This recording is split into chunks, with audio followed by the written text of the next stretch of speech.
In late 2014, Sony Pictures Entertainment was the victim of one of the most sophisticated cyber attacks in history. This wasn't a prank or a money grab.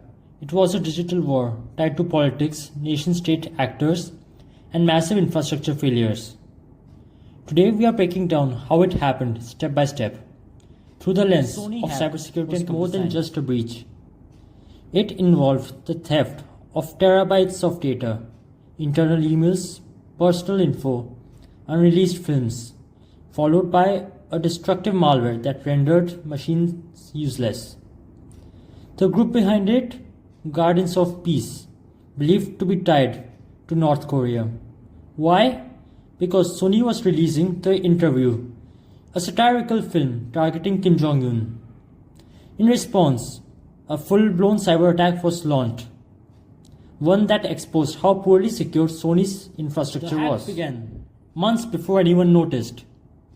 The attackers used spear phishing, targeted emails with malicious attachments sent to key employees. When someone opened the infected attachment, it installed malware and gave the attackers a foothold. This wasn't a single exploit. It was the start of advanced persistent access, staying hidden in the system while slowly escalating was gained through a malicious email. This is classic social engineering.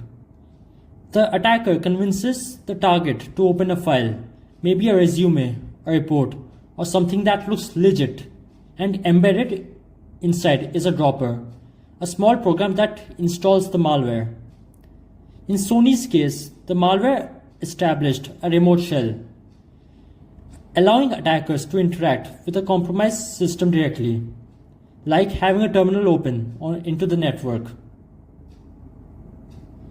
Think of it as SSH-ing a machine, only you are not supposed to be there. Once inside, the hackers began reconnaissance, scanning the internal network.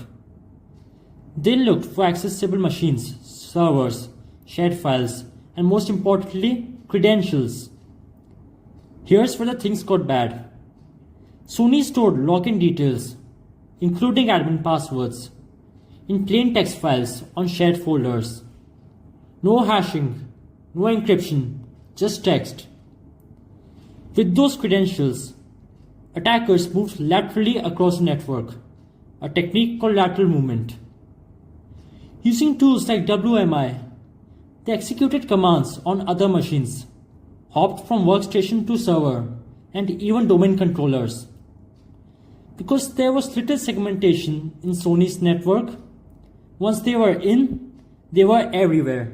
Over the next several weeks, the attackers quietly exfiltrated over 6 terabytes of data.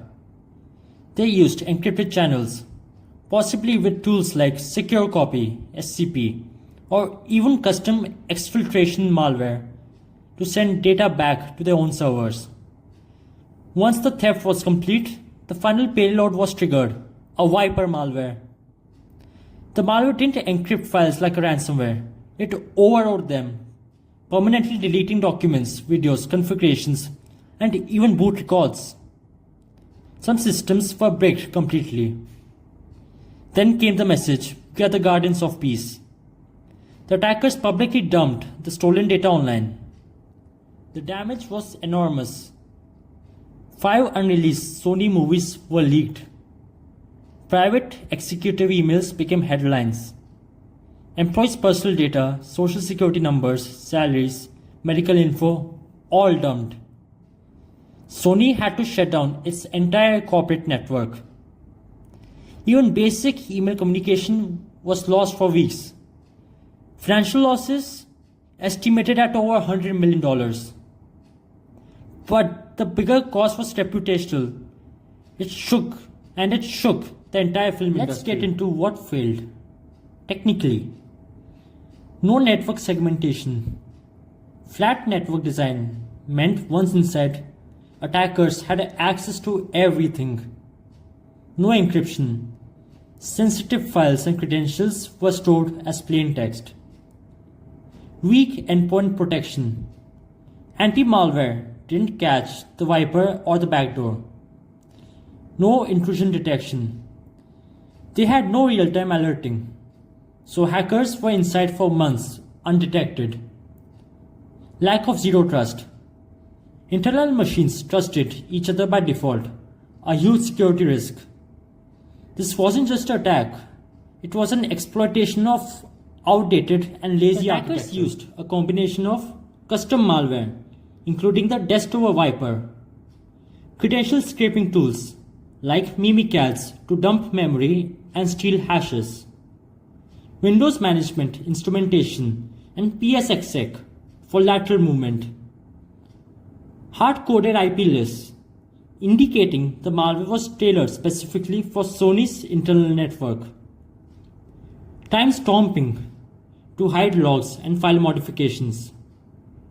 All of this made attribution hard, but not impossible. So how do you defend against this? Network segmentation.